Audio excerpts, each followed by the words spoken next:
প্রিয় দর্শক, আসসালামু আলাইকুম। সুনানে আবু দাউদের প্রথম খণ্ডের 22 নম্বর হাদিসটি পড়া হইতেছে।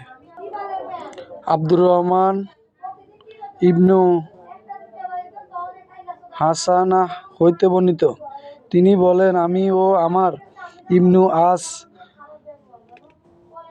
নবী সাল্লাল্লাহু আলাইহি সাল্লামের নিকট গেলাম।